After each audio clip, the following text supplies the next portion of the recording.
Olá, começa agora mais um Jornal da Justiça, pauta do dia. O nosso programa que te atualiza sobre os assuntos mais buscados na web, trazendo sempre temas relevantes que estão sendo pesquisados. Após 22 dias de apagão, o Amapá volta a ter energia elétrica. O estado ficou no escuro aí depois que o incêndio atingiu a principal subestação que abastecia o local. Vamos lá para a tela 1 já? Olha, esse assunto, Amapá, teve mais de 20 mil pesquisas e desde ontem ele está no Google Trends, né? Relembrando, o Google Trends é uma ferramenta gratuita que mostra os temas mais buscados pelo internauta ou como um termo específico vem sendo pesquisado na internet. E na tela 2 eu trago aqui as consultas relacionadas à expressão apagão Amapá. A gente vê aí que tem, ó, novo apagão Amapá, LMTE, que é a empresa, né, transmissora de energia lá no estado, ONS, que é o Operador Nacional do Sistema Elétrico, situação do Amapá agora e por que o Amapá está com apagão. Então, para falar sobre esse assunto, eu já chamo aqui na tela comigo o especialista em Direito Público, Rodrigo Belmonte, e a especialista em Políticas Públicas, Flávia Calado. Sejam muito bem-vindos aqui ao programa. Flávia, boa noite. Boa noite, Mariana. Obrigada pelo convite. Rodrigo, agradeço também sua presença aqui com a gente. Muito obrigada. Boa noite, Mariana. Boa noite, Flávia. Muito obrigado pelo convite. Bom, para contextualizar, quem ainda não teve a oportunidade de saber exatamente, né, o que está acontecendo no Amapá, a Flávia está lá desde agosto, né, e está vivendo de perto essa situação. Flávia, eu queria só que você contasse para a gente quais são as consequências, né, que esse apagão causou. Porque quando a gente pensa em energia elétrica, a gente fala, eu fiquei sem luz em casa, a geladeira né, descongelou meus alimentos, mas vai muito além, né? Vocês ficaram com problema até de abastecimento de água. Queria que você contasse um pouquinho desses bastidores de como foi viver esse apagão aí no Amapá. Bom, Mariana, o apagão aconteceu no dia 3, há 20 dias atrás, né? Há mais de 20 dias atrás, e ele aconteceu pela noite. O estado, ele normalmente já tem quedas de energia, então quando caiu, as pessoas acreditaram que poderia ser algo temporário, momentâneo. Quando caiu a energia, caiu junto o sinal de telefone, então as pessoas também ficaram automaticamente incomunicáveis. E aí a gente só foi conseguir ter noção e ideia do que estava acontecendo no estado no dia seguinte. A única rádio que funcionava era a CBN, era a única rádio que a gente conseguia ter informações do que estava acontecendo, e foi aí que a gente foi tendo dimensão. Qual que é a consequência de você ter um apagão em 13 de 16 municípios do estado? É que isso vai gerando uma reação em cadeia. No primeiro dia, as coisas foram se ajustando, as pessoas conseguiram ainda sobreviver, vamos dizer assim. Então, a cidade é uma cidade muito quente, mas aí conseguiram se resolver. A partir do segundo dia que foi gerando um problema, porque sem energia elétrica, qualquer comércio não conseguia manter refrigerados seus alimentos, por exemplo. Então, o comerciante ele foi começando a perder mercadoria e, ao mesmo tempo, não tinha como você carregar celular, não tinha como você carregar máquina de cartão. Então, você não conseguia mais pagar nada por transferência, nem por cartão de crédito, cartão de débito, e precisava sacar dinheiro para pagar as coisas. Isso gerou uma consequência de filas quilométricas nos poucos bancos que funcionavam por gerador. Então, isso vai gerando uma reação em cadeia de um pequeno caos que foi se instalando a partir do segundo dia.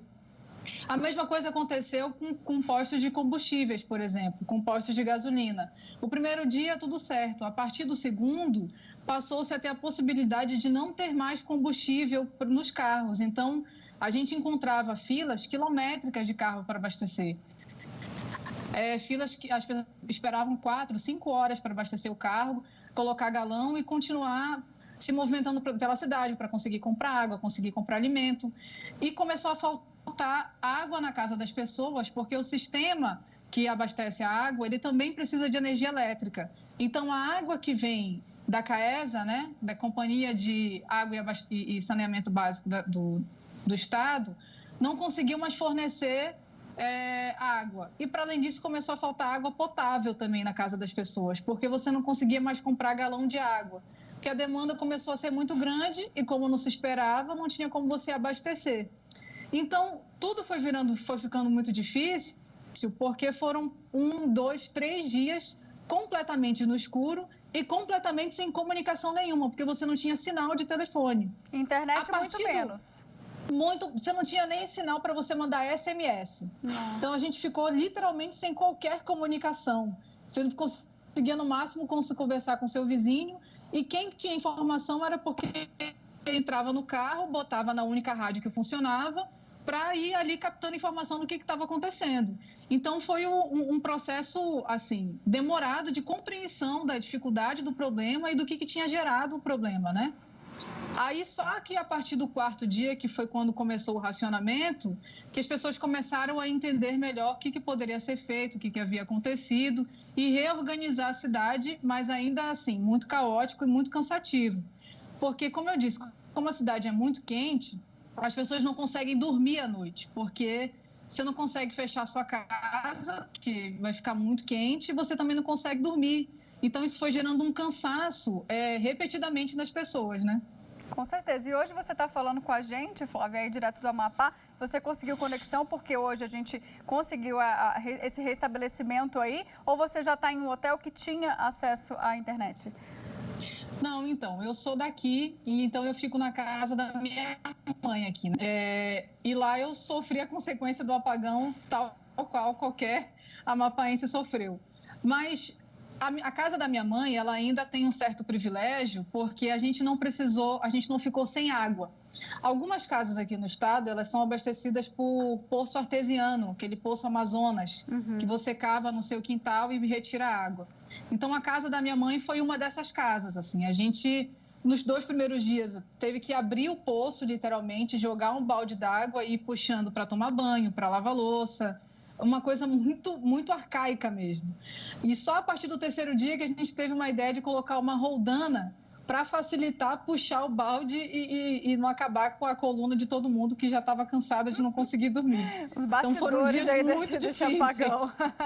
Tá certo. Foram dias muito difíceis. Rodrigo, agora vamos falar sobre responsabilização aí do Estado, né? Tanto na esfera pública como privada também, porque tem uma empresa por trás. Como é que funciona? Quem que pode ser responsabilizado nesse caso? Bom, vamos lá, tem bastante gente que pode ser responsabilizado por isso, né? Quando a gente fala de serviços públicos, a primeira ideia que vem à cabeça é o poder público, é o Estado do Amapá, é o município e também a União. Especificamente falando de eletricidade, a responsabilidade maior recai sobre a União, porque pertence à União a exploração de serviços de eletricidade, a exploração de recursos que geram eletricidade, a distribuição, a comercialização. Isso está na Constituição da República, lá no artigo 22. Então, compete à União explorar esse serviço. Mas a União não precisa fazer diretamente. Ou seja, a própria União montar uma usina e uma distribuidora de energia. Ela faz o quê? Ela concede uma concessão mediante uma licitação, e geralmente isso envolve muito dinheiro, né, porque os particulares interessados em prestar esse serviço vão comprar o direito de transmitir e de produzir energia. Esse particular, que no caso do estado do Amapá é uma companhia específica, e ela teve um problema num ponto da sua distribuição de energia. Então, a gente já identifica um responsável maior, que é a União, um segundo responsável, que é a companhia concessionária de prestação de serviços de energia elétrica, né? E não para por aí, porque existe um operador nacional do sistema elétrico que ele é vinculado e fiscalizado pela ANEEL, que é a Agência Nacional que trata da eletricidade no país, que é um órgão de regulação. A ANEEL é que determina como deve funcionar a energia elétrica no país, que tipo de energia, como fornecer, inclusive fiscalizando preços, e aquilo que a legislação fala em serviços públicos é fiscalizando o serviço adequado, né? Todos nós temos o direito de ter serviços públicos adequados. Um serviço público adequado, por exemplo, é um serviço contínuo, que não tem interrupção. É lógico que essa é uma situação extrema, né, excepcional, mas existe uma outra situação que merece muito cuidado e observação, que é o papel de fiscalização do serviço público. Então, a ANEEL ela tem que fiscalizar, o Operador Nacional do Sistema Elétrico ele fiscaliza, e é ele que é a primeira frente de contato com os particulares que prestam esse serviço de fornecimento fornecimento de energia elétrica, mas também nós temos o Ministério Público. O Ministério Público tem por função constitucional, o Ministério Público Federal e o Ministério Público Estadual, a fiscalização de serviços públicos. E nesse caso, especificamente, por se tratar de um serviço público vinculado à União, o Ministério Público Federal tem que atuar firmemente na fiscalização desse tipo de serviço. Então, a responsabilidade, ela se estende a diversas pessoas. E o Estado do Amapá também tem responsabilidade? Sim, porque esse serviço público dentro do Estado também deve ser fiscalizado pelo Estado do Amapá por conta da questão da relação de consumo. E não pelo serviço em si. O serviço de prestar energia elétrica para uma população é competência federal. Agora, a relação de consumo que se estabelece entre um particular e o consumidor final, como no caso que a doutora Flávia está falando, na casa das pessoas não tinha mais água, não tinha sinal de internet, de telefone, enfim, instalou-se o caos na cidade, tudo em razão de uma falha muito grave de um serviço público, existe uma relação de consumo dentro dessa situação toda. E a competência do Estado fiscalizar, o PROCON fiscaliza. Percebam que é uma situação complexa, que envolve diversas relações jurídicas.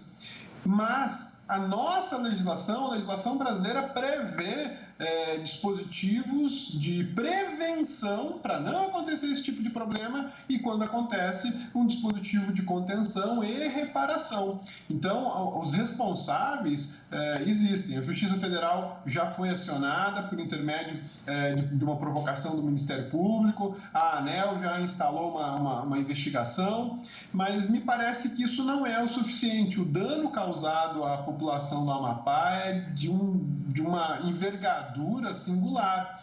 Então, nós podemos pensar na responsabilização do Estado e do particular, tanto no aspecto do direito privado, lá no direito civil, no Código de Defesa do Consumidor, quanto no aspecto do direito público, porque nós temos problemas, danos de caráter individual, como aconteceu na casa da mãe da doutora Flávia, que é um problema específico, individualizado, com um prejuízo específico daquela família, mas nós temos também o pavor causado a toda uma população que não sabe o que está acontecendo no país porque não tinha comunicação, que não sabe o que está acontecendo na própria cidade. Então, se instala aí um dano de caráter individual e um dano de caráter coletivo. Ambos devem ser tutelados por quem de direito, né? Os danos de caráter coletivo, o Ministério Público Federal e Estadual pode atuar. E os danos de caráter individual, os advogados, os defensores públicos podem atender toda a população. E existe um outro ponto que eu não sei se eu posso falar agora já, mas é pertinente a questão de fiscalização. Eu fui pesquisar um pouco mais para entender por que incendiou esse transformador numa subestação, e parece que foi uma peça. Tudo começou numa peça chamada bucha, salvo engano, acho que esse é o nome, né? E aí eu gostaria de mencionar um ponto muito importante. Quando a União, quando o Estado ou quando o município faz uma licitação para conceder um serviço público, antes de fazer essa licitação, na sua fase interna, melhor dizendo, né, na fase interna da licitação, é obrigatória a realização de um estudo preliminar, e esse estudo preliminar inclui aquilo que nós chamamos mapa de risco ou matriz de risco. Toda política pública, todo serviço público tem que ter um mapa de risco, tem que ter uma matriz de risco. Técnicos especializados naquele serviço, por exemplo, energia elétrica, teriam que estudar firmemente quais são os riscos possíveis, como evitá-los e, se acontecer, como minimizar os prejuízos. Ou pensar num plano B, né? Porque a gente viu aí, foram 22 dias sem um plano B. Esse Exatamente. Foi o problema. 22 dias é um tempo extenso. Lógico, o problema foi grave, não foi um problema simples, né? A gente tem que levar em consideração a localização do Amapá, o tipo de equipamento que incendiou, a dificuldade de levar energia elétrica até esse estado. Enfim, existe uma série de questões que tornam complexa a reparação. Então, já que eu tenho ciência de que uma reparação dessa natureza é complexa, eu vou agir de forma preventiva, para que o problema não aconteça. Então, nesse momento, tem que se observar se existe um mapa de risco, se existe a matriz de risco, se foi cumprida a manutenção preventiva e, se não foi, tem mais gente a ser responsabilizada. Verdade. Que aula que a gente teve aqui em poucos minutos, eu aprendi um bocado.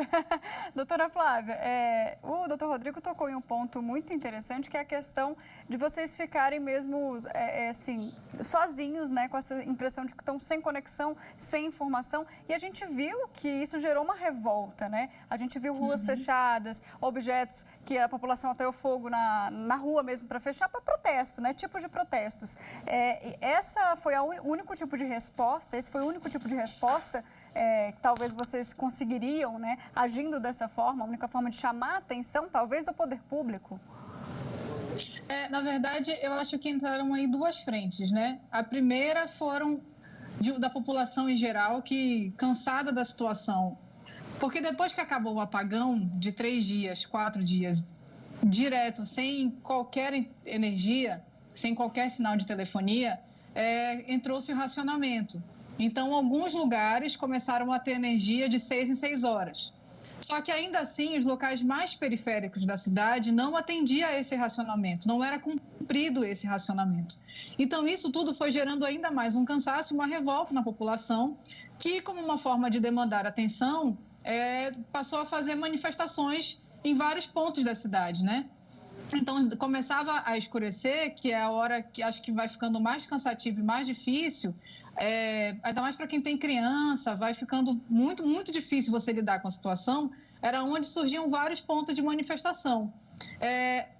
Essa, inclusive, foi uma das justificativas para que o TRE, que já havia alertado no meio do apagão de que ia manter as eleições, decidisse pelo adiamento das eleições, faltando 3 dias para que acontecesse o primeiro turno. Então, isso gerou uma outra dificuldade, né? Então, a eleição daqui foi adiada e o primeiro turno só vai acontecer dia 6 de dezembro. E o segundo turno só dia 20 de dezembro. Mas, para além das manifestações, que foi uma revolta da população, também entraram com algumas ações na justiça para que se tivesse resposta, né? Uma delas foi uma ação popular, por exemplo, para demandar, primeiro, a responsabilização, como o professor bem disse, das pessoas, dos entes envolvidos na situação, e como forma de reparar o dano para a população, solicitando o dano moral, o ressarcimento das perdas do que aconteceu, porque, para além da dificuldade da energia, quando entrou o racionamento, passou a ter uma outra questão. Como a luz vai e vem, entrou-se o risco de começar a queimar eletrodomésticos, que aconteceu, na verdade, em vários locais. São várias situações de pessoas denunciando a queima de eletrodomésticos. Como a energia vai e vem, e como, por vezes, em muitos bairros, ela não era cumprida no racionamento, você não conseguia tirar da tomada ou pôr na tomada no momento certo. Então, isso tudo vai gerando um estresse nas pessoas mesmo, assim, de você não conseguir dormir direito, porque a noite é quente, e de você estar sempre num constante medo de você vai perder algum eletrodoméstico seu e não vai conseguir repor, obviamente, né? É bem complicado, né? Você falou dessa questão do eletrodoméstico, a luz que vai e volta. Professor Rodrigo, e o direito do consumidor aí, né? Existe também essa relação? O que cabe, né? Se eu sou moradora, perdi minha geladeira, minha máquina de lavar, enfim, perdi aparelhos da minha casa, eu posso recorrer também? Sim, sim. O Sistema Nacional de Energia Elétrica no Brasil tem uma norma que estabelece que danos elétricos causados em razão do fornecimento inadequado da energia elétrica, isso deve ser reparado imediatamente pela concessionária. E eu não preciso provar para a concessionária que houve o que a gente chama no direito de dolo e culpa. Não, é uma responsabilidade objetiva e isso é resolvido em instâncias administrativas. Acontece que as concessionárias fazem resistência, elas exigem laudos, enfim. Só que isso, nesse caso do Amapá, é inquestionável. A oscilação da energia, a instabilidade da energia, de fato, isso é fato notório para qualquer pessoa, mesmo não morando no Amapá, e isso causa danos a aparelhos elétricos, a não ser que você tenha estabilizadores na sua casa inteira, o que não é comum também, né? Poucas empresas têm nos seus computadores ou alguns equipamentos. Mas o fato é que existe a regulamentação, a regulação da ANEEL impondo a essas grandes empresas o ressarcimento. Isso é o caráter coletivo da situação. Tá? Qualquer cidadão pode bater na porta da empresa e falar, olha, queimou minha geladeira, queimou meu televisor, queimou, enfim, o equipamento que for. A segunda coisa é, individualmente, cada um relacionar o equipamento que teve o dano, que queimou, né, o dia, se possível a hora, juntar a nota fiscal e apresentar no PROCON. O PROCON é o primeiro órgão que pode ser acionado, até porque é um serviço gratuito e você não necessita de advogado. O PROCON vai tomar a providência de cobrar dessa concessionária de serviços de energia elétrica.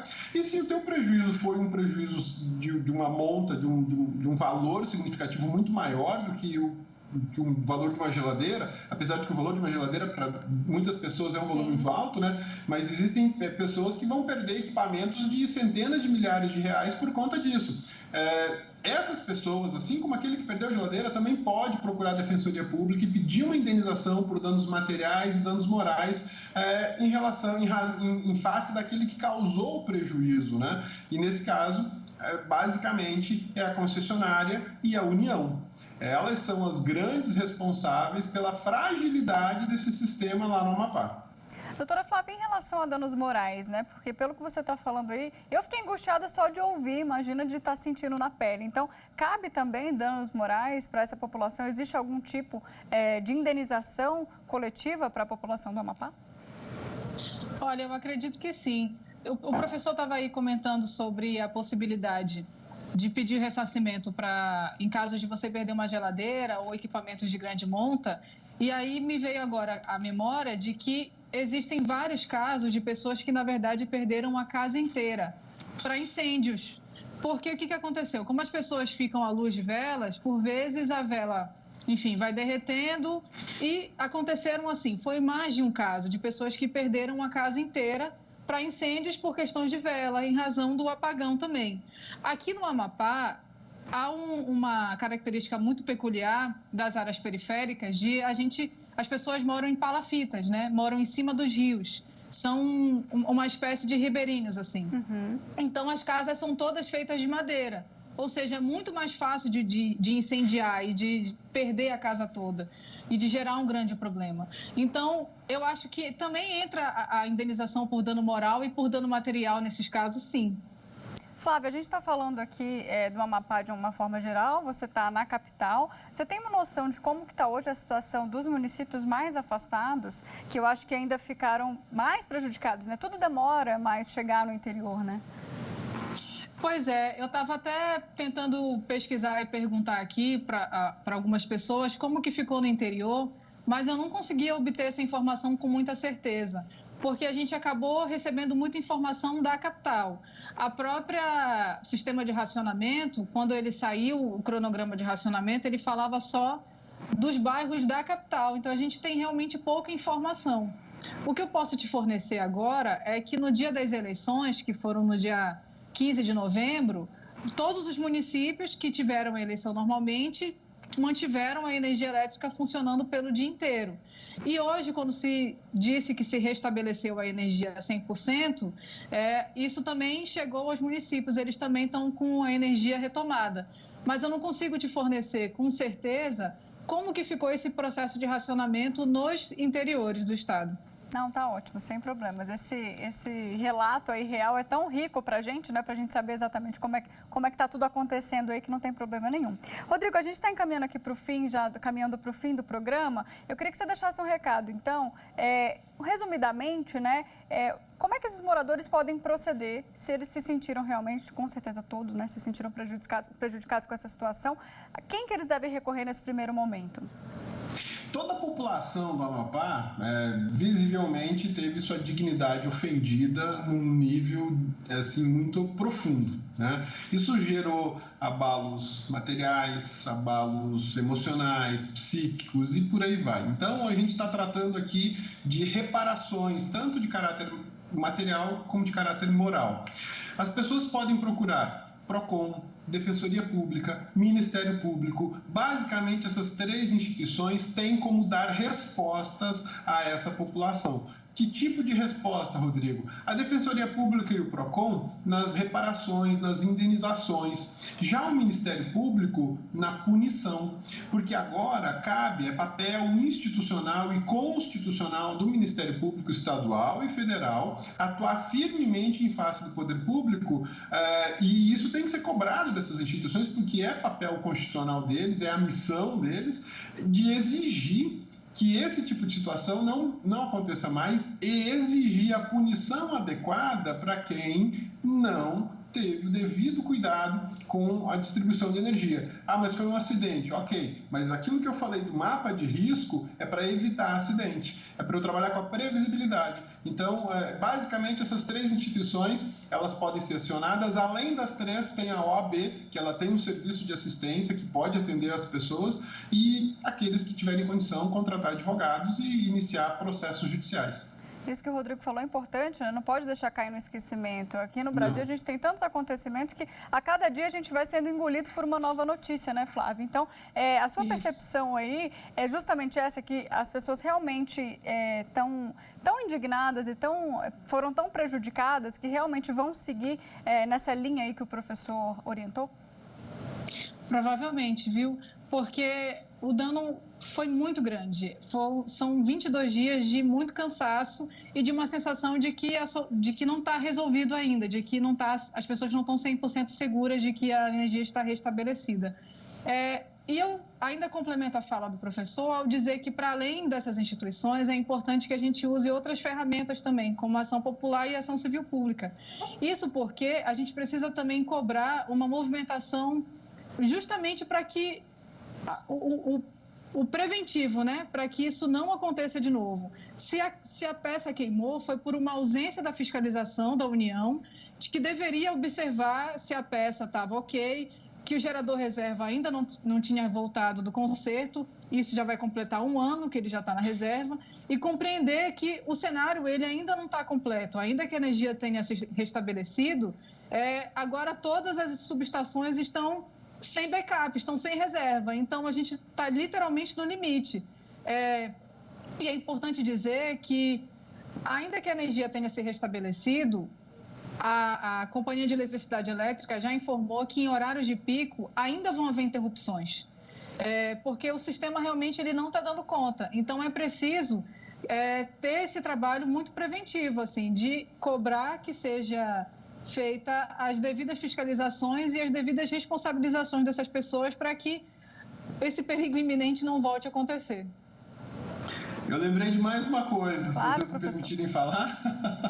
A população do Amapá, e não só do Amapá, o povo brasileiro tem um outro local que tem que cobrar providências, que é o Congresso Nacional. Por que o Congresso Nacional? Porque as regras que regulamentam a produção, distribuição e comercialização de energia elétrica no Brasil nascem no Congresso Nacional. Então, nós temos o dever de cidadãos de cobrar daqueles que nos representam lá no Legislativo Federal que eles produzam normas intensificando a fiscalização para que esse tipo de episódio não aconteça jamais em um país do tamanho do Brasil e que aspira a ser um país de ponta em termos de produção, né?